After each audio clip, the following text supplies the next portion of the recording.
everyone.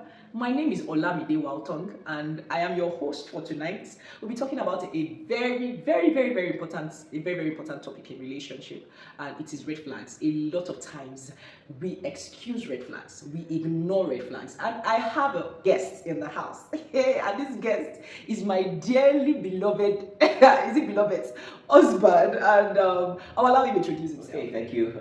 Good day, viewers, and I'm pleased to be here on the show with my dearly beloved wife. My name is Walton David Jordan, and I'm our dearly beloved husband. All right, my dearly beloved viewers. Okay, so someone made a striking statement, and this is what she said. She said, when you ignore the signs in dating, you would see the wonders in marriage. You know, dating period is more like your foundational period.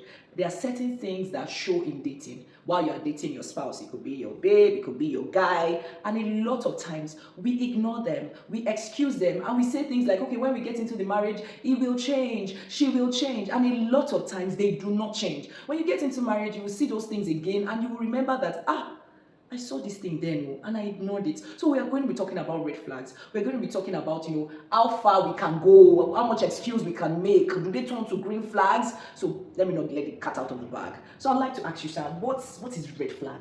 Let's start from there. Okay, thank you. So red flags, if you're very conversant with signage, especially road signages, you know that the red color is usually used to depict Stop. a pause or a stop. Red means danger stop. is ahead. Yes, the traffic light red means stop. So red flags are those things, characteristics, traits, experiences that you see or have, right, in a relationship now that tells you to take a pause, right? Take a pause, take a stop, right? Think deeply, critically analyze, right? Be able to accurately interpret the immediate consequences, the potential consequences of these traits, of this experience, that you've seen. So basically is stop. Like pause and ponder. Pause and ponder. There's potential danger or there is danger, Yeah. right? And you need to be able to understand it and interpret it vis-a-vis the journey that you want to make, in this case now, a relationship journey. Wow. Yeah. Red flag means pause. Pause and ponder. Think about it. It does not necessarily mean, from what he said, it does not necessarily mean, stop and end. It doesn't mean you should end your journey. It just means you should pause and ponder. So, going to my next question. What's the difference between a red flag and a personality flaw? And how do you tell the difference? Okay, a red flag and a personality flaw. Yes. So, well, I think everybody has a personality flaw of some sort, because of our imperfect state.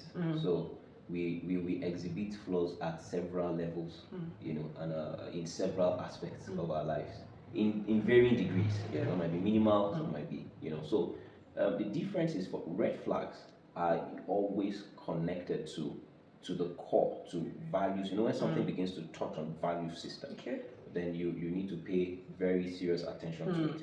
Also, when a personality trait, right, a personality flaw has left minimal level, and has gotten to some thresholds that are on the high side, it can also pass for a threshold for a red flag. I don't know if you get my. Okay, so are you, just so that I'll be sure I got you, so you say that so like a personality flaw is like minimal, it's not as strong as a red flag. Red flag comes in larger basins. Yes, so good. So let me buttress on the red flag aspect. Okay.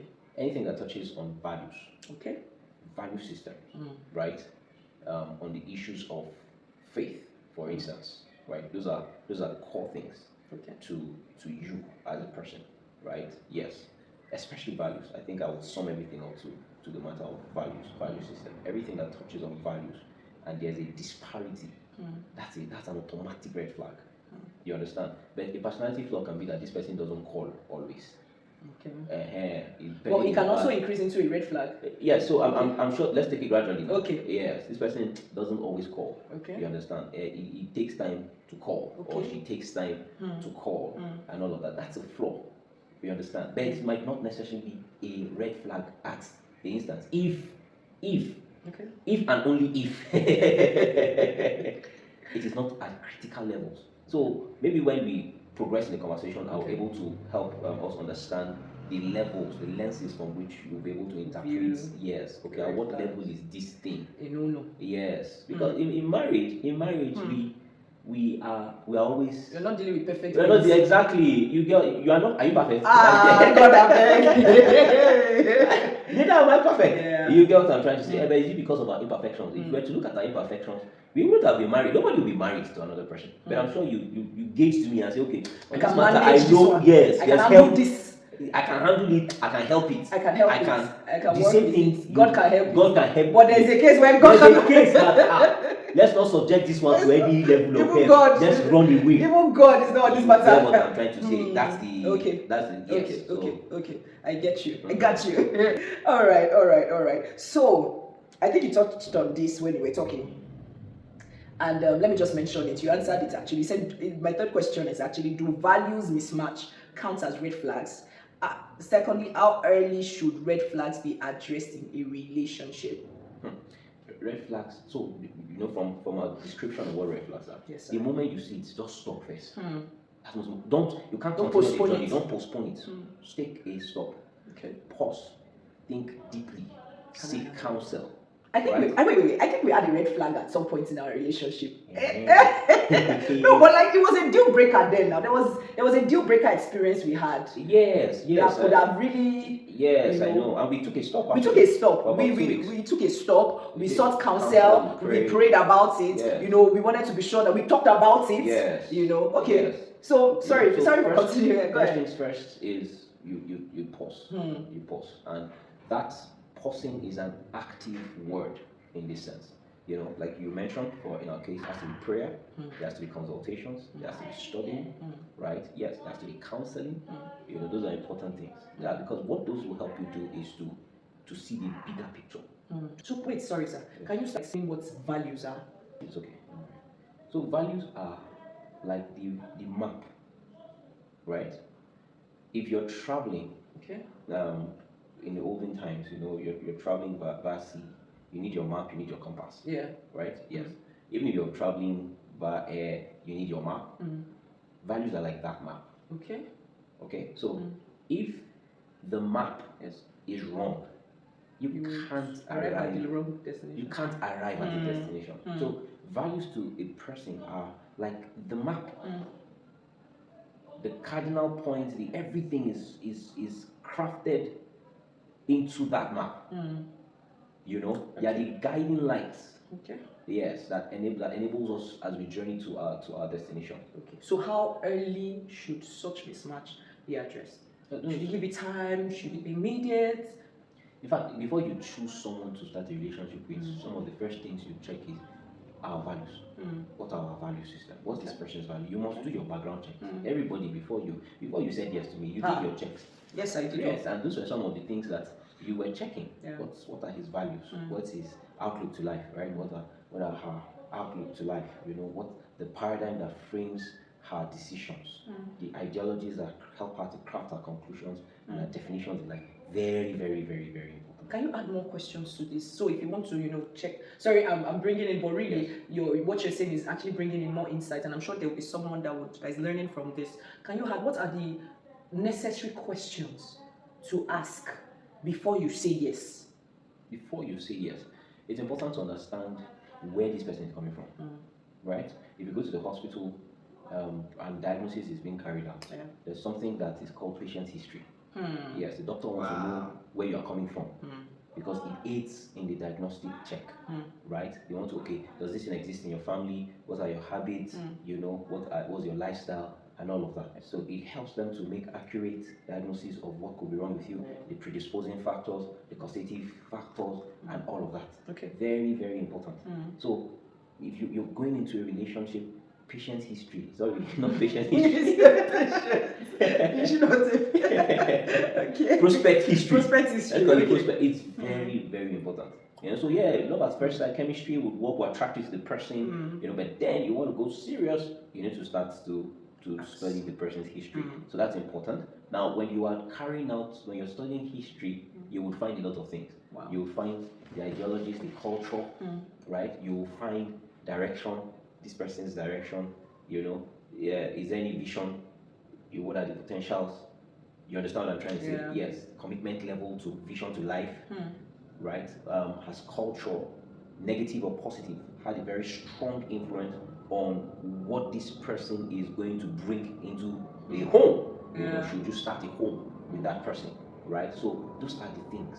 These are the very important things, right? And then you would also look at things from other aspects, from the financial aspect. Wow. What is the potential, the financial potential of this person? So I'm saying financial potential because the person might not necessarily, financial person might not necessarily have the wherewithal right now, moment. you know, but the frame of mind, the thinking, the direction, if this person Financial moves potential. you in a particular direction that has the ability to bring about financial freedom and independence at some point, right? It's very important. Is this person working? And when I say working, I don't mean a job. Jobbing. Yes. Is this person consciously on a path of purpose? Very, very important questions to ask. Yes. Okay, so before I move you away from our Yes, other question, yes, so yes. should it be addressed immediately? Should value mismatch? How soon should it be addressed? Immediately. Immediately. Immediately, yes. Wow. Immediately. That should be the stop, the pause sign. Yes, immediately. Because there has to be accurate interpretation of the potential this has or the potential this can have, you know, in the future. So it's a very important thing. Okay. So this moves us to our next question, and I'm sure my viewers are learning one or two things. And so, in the area of grace, Okay. how should you give grace? How should you give grace? You noticed this about the person. There is a value mismatch in that sense. What are the yardsticks to giving grace in respect to a certain situation? Do you understand what I Yes. said? Yes. Okay, so we give grace in relationships, friendships, every day. We give grace. If you're not willing to give grace as a person, you can't live in this world because we make exceptions. We endure. You know, we are patient with people. That's the way though. That's how the world is able to work because somebody is always willing to give grace. You know, so giving grace is always part of the equation. As far as relationship and marriage is concerned. I think for values, the matter of values. So let me say this as a foundation to what I'm going to say. Okay. Scripture says that I'm a believing Christian, practicing active, you know. Scripture says that in the multitude of counsel, there's safety, right? Accountability is very important in the human relationship equation. You can't be an island. At every point in your life, there has to be both vertical and horizontal accountability, right? To people who you consider as mentors, instructors, and then to your friends, right? Who are of good stock. Okay. You know, there has to be that level of accountability. So that's horizontal. Yes, so vertical is yes, in the human equation, not necessarily accountability to God. No. Okay. Yes, I'm talking about the human equation. There has to be vertical accountability and then horizontal. Okay, so your mentors are the vertical, yes, then your friends are the horizontal. The horizontal level. If you want, you can still take it to another layer, you know, to have it vertical, but to the downward side. But those are like your protege. Your protege and all of that. There's a level of accountability that we must have at that level. But we're not talking about accountability. I want to create a foundation for what I want to say right now. So for critical decisions in your life, which going into a relationship is one, before you take those kind of steps, there has to be an accountability framework that enables you, that is guiding, that is checking, that is involved, you know, in that particular decision you're about to make. So this is what I'm trying to say. When you observe this mismatch, you need to bring in that accountability structure to walk you through the process of deciphering and accurately perceiving or interpreting this in the context of the present and also the future, you know, harm and potential that it has. Okay. So what I'm saying is that your own lens is not sufficient enough. Yes, to point to you that, oh, I can provide grace. No, you need a wider horizon.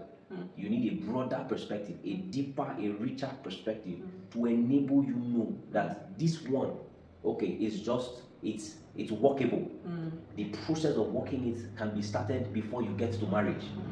At a level, we can now say, oh, it's a goal, because there's now stronger synergy and congruence in values. We can work it to a certain level and discover that there is no agreement, it is a no-no. You can't take that journey alone. There has to be an accountability structure, vertically and horizontally that walks you through. So the moment you observe a red flag as per values, just activate that structure around you that enables you to walk through. So that's when you know, okay, I can provide grace because this is yes, and you build up from there. So in essence, don't live life alone. No.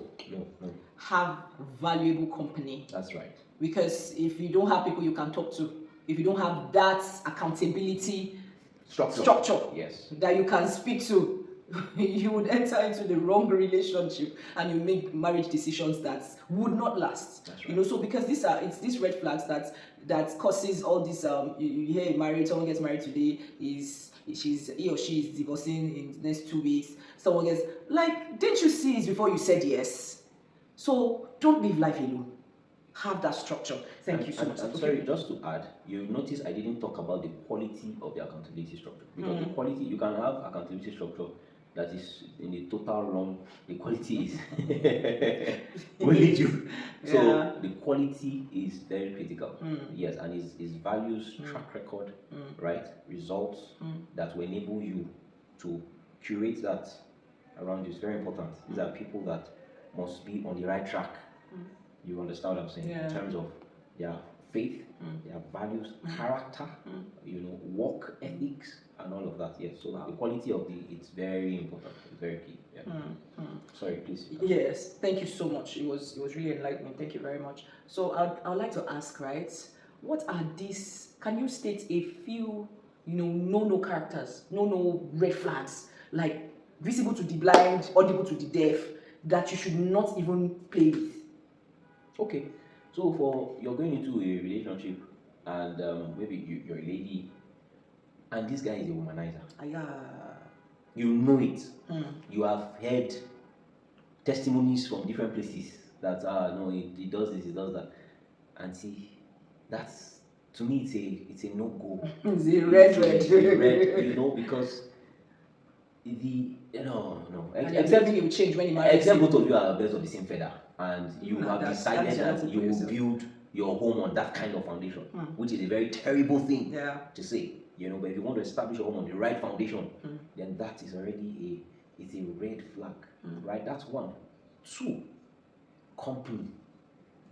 Yes, you have to scan through the person's company, the quality of friends, the character of friends, right? There is a popular saying, show me your friends, I'll tell you who you are. Right? I'll tell you where you're going. So bad company corrupts good moral. So the company, and when we say company, it's both the human company, right, and other companies around the person, the media company around the person. What's the person's media consumption? What are the things that they listen to? Attract? Yes. What do they listen to? What do they watch? What do they subscribe to first? You know, when they are seeking for opinion, ideas, perspective. You know, that you need to be able to check. So if it doesn't tally, it doesn't tally with who you are, where you're going to your value system, that's a red flag. You need to be able to check it, right? The third thing I would say is laziness.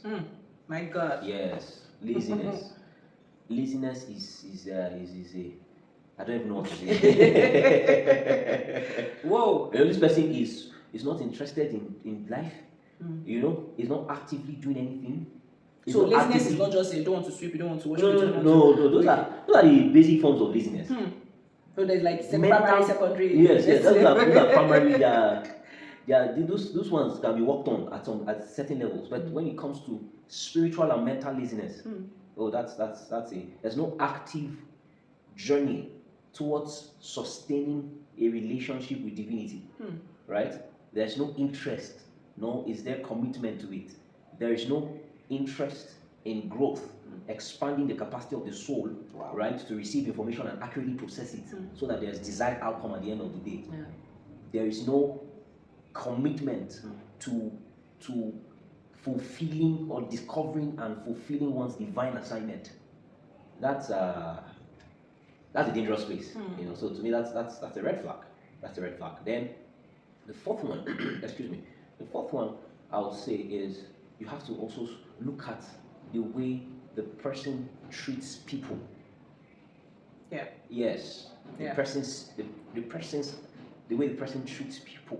Look at the people around the person, and the quality of relationships, the investments that the person makes into relationships, right? Yes, what are the testimonies coming out of the person's Others. relating with that particular person, right? Is the person a manipulator, right? Yes. Is the person someone who just uses people? Is the person somebody who is angry, visibly? You know, so those are things that you check. You know, yeah. So those are Wow. to me those are important. Very, very, very important. Very, very important. Thank you so much. Thank you so much, Sam. So I think we're going to take this a notch higher, and we would look at the bigger picture, the bigger relationship picture. And okay, first, before I go to the bigger relationship picture, in a case where I really love this guy, like, there are other amazing things about this guy. This guy cares, he gives, shows kindness, I'm so in love with him, but there's just one thing. That one thing is refusing to change. But does love not cover a multitude of, and this one is not even multi, it's just one. What's the how far can love go? Yeah. With regards to red flag. Okay. Well, love can go a long way. However, it depends on the definition of love. Okay. To start with. Tell us. Right? Yes. Love can go a long way. Okay. Now, first of all, I don't think there's any human being that is not redeemable. Okay. Every human being is redeemable, except for those whom the Lord has outrightly said is a son of perdition. You know, like the case of Judas Iscariot. Okay. You know, who was one of the 12 disciples of our Lord and Savior Jesus Christ. Right? Who he outrightly said, the ones you've given to me I've kept, except the son of perdition. Except, and I don't know if the Lord has those kind of equations now, you know, but I don't think there's any human being that's not redeemable.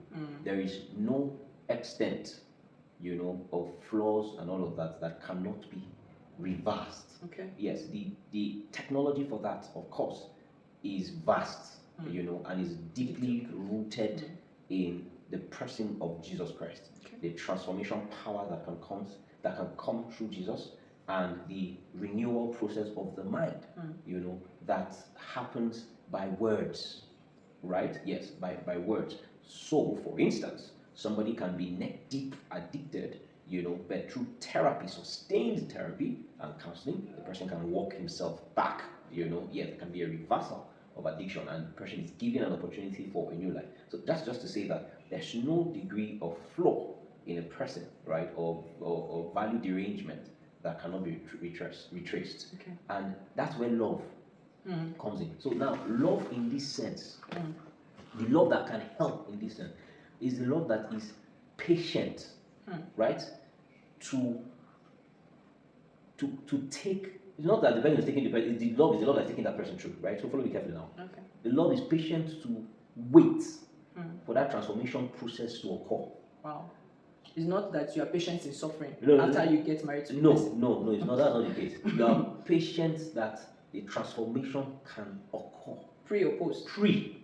And even during. So it has to occur to a place where it is agreeable that, okay, something can continue here. You understand what I'm trying to say? Yeah, so because it's love, genuine love that changes people, honestly. Yes. So that love will have to be patient to wait for transformation to occur. And that will mean investing in the transformation process. So for instance, ensuring that there's counseling going on with that person, right? So I'm using counseling because that's like the go-to thing. So for instance, if it's an addiction or a traumatic past, you know, some people are angry because of trauma that they experienced. Yes. So and love can identify that and decide, this person is just trapped because of a traumatic experience that the person had growing up, right? I'll be patient to invest in that trauma being healed, you know, because I really want to spend the rest of my life with that person. Wow. So the investment of love is patience, is in ensuring that that person is in counseling, right? Yes, and all of that, until it is recognizable that a certain degree of transformation has occurred that can allow you to now get married to that person. So if you're not willing to invest, if that's not a definition of love, just calm down. You understand what I'm saying? Yes, just calm down. Just calm down. Wow. Yeah. So that's what love is in this regard. Some people say that, I love the person, I'll change the person when you get married. No. Right? Begin the process. Yes. And that's why I said that accountability structure is key, because engineering the process and being able to accurately say, oh, we've gotten to a place where okay, we You can go ahead. you and get you continue understand what I'm marriage. trying to say. Yes, so that's important. I won't give details about our. You see, that's the advantage of you're doing it with your wife. She's not, you know, we had a near break experience while we're dating. You know, we're in a relationship, and it took counseling, right? It took waiting, and it took us getting a. There was a marker. Allow me to use the word. There was a sign, a practical, recognizable sign that this thing was going to be solved. Yeah. Before we knew to Go ahead. ahead. You know, and you would testify to it that this is 7 years now. There are no traces 7 of that years, at yes. all. It's been completely solved. Yes. You get the point now? Yes. Yes. So Yes. Wow. Amazing. All right. I think I would like to draw the curtain here on red flag. But before I do that, I would like you to, just give your last words. What do you have to say regarding red flags, or your advice to those in relationship, or your advice to someone that is probably just observing this thing? Okay. So another side to it. Something just came to mind right now. Are there people that you probably did not observe? You didn't see this thing. This person was so perfect. This person matched all your values. This person ticked all the boxes. You didn't see it before getting married. How do you think he or she can solve this situation? Should they just opt out of the relationship? How can they help themselves? So now we're still at relationship stage. We've not entered marriage. No. So you have gotten married. You're already married, and you started observing these things. You didn't see it before marriage. Okay. The person showed their, people are interesting. We human beings, we are very interesting. So you didn't see any of these signs. I think there are a few persons like that. You didn't see any of these signs while dating this person, and all of a sudden they start showing their true color in marriage. What help? How can you help? Or what do you think the person can do to, solve that situation? Or do you think they should just leave? Okay. All right. So since we're talking about this in the marriage context, I believe that you need to seek for help. Yeah. Most people, you see, sometimes people actually notice this before getting married. Wow. But there are other conditions that to them are weightier or stronger, right, than that which they're observing. Please, you have to allow me to use this illustration. One of my friends of blessed memory, passed on. She was led by her own husband. In their own house. Wow. Yes, after he himself. In a new house they just moved into. So sad. Yeah, so rest in peace. Now there is no way she didn't observe traits of anger, or brashness. There's no way. But the need to survive, to be comfortable, might have overridden those tendencies that she saw. And then she said, we can walk around it. You get what I'm trying to say? Yeah. So I don't think there are no opportunities. There are always windows that show these signs. And sometimes we ignore it. We sweep it under the carpet. Wow. We say, oh, it didn't show so strong, but it was a potential that showed. You notice it the first time, you saw it again the second time, but you looked at all the other good things and it overshadowed that. Whereas you're meant to pause and begin to dig, to find out where this is coming from. That's where patient history, remember? Yes. And other things come into place. But now you're in marriage, and the dragon, the snake has in Genesis has become dragon now in Revelation, and you're wondering what do you need to cry for help. Yes. Now I always say to people, that's our principle. You must know who your spouse listens to. You must know somebody in that person's life that the person listens to. In the day when these traits begin to become uncontrollable, or they've gotten to a level where you need to subscribe to, you need to speak. Yes. Hopefully your spouse is able to agree that you need to speak to this person about it. It means that there's hope for it. But if not, you need to go ahead and speak. So that at least there is a third eye that is involved in the matter. In proffering solution and counsel to what needs to be done. So that's why I can stop, because the context will be varying, and so I wouldn't want to constrain myself to a particular illustration. Yes, wow. Thank you so much. That's why I married you. Almost inside. Thank you so much. It's been an insightful session. So would like you to give your final words. What would you like to say regarding this topic we've just treated? It probably something that we didn't touch on and you'd like to really talk about. So let me go to the first marriage that happened, right? And I'll give my last words from there. God had created everything in the garden. Then He made man, put him in the garden. Man was working, and God said it's not good for man to be alone. And then He made man to sleep. You know the story. Yes. And then Eve came. And man said, "Oh, this is now bone of my bone and flesh of my flesh." Now, my question is that for every question, so when the man now fell, when man now fell, and God asked him, "Why did you eat?" He said, "The woman you gave me." Put that the other way. It means that for everything Adam would have wanted to know, understand about Eve, discuss about Eve, he had somebody to speak to, God. He wasn't alone in the journey of discovering who this lady is. Neither was she alone in the journey of discovering who this man is, right? He wasn't alone in discovering. Marriage cannot, I know marriage is not a me and you affair only. Yes, there has to be a threefold cord. It's not easily broken, right? So yes, of course, third cord should be the God factor. That's because God created, and any question surrounding this person, the best place to find resource that will enable you answer it is to return to the person who made, right, and ask the question. So my point is that you can't make those critical decisions alone. Yes, there has to be an inquiry. Yes, that has to be done. Now, the human component of that is the people around. Very, very important. That's why we need mentors. You can't play with mentors. We need instructors that will give us perspective that we do not have yet in making right interpretations for right, accurate judgments. Wow. Thank you so much. Thank you so much. Thank you. Like I said earlier, such an insightful session, and I'm sure you can also, agree with me that it was so insightful. So if you have questions, I'd like to say if you have questions, even though this was pre-recorded, you can DM us to send in your questions. You can drop it in the comment section. Just send in your questions, and I tell you to be addressed, and we'll reach out to you to give answers. Thank you so much for joining us in this topic, and see you next time. Thank you.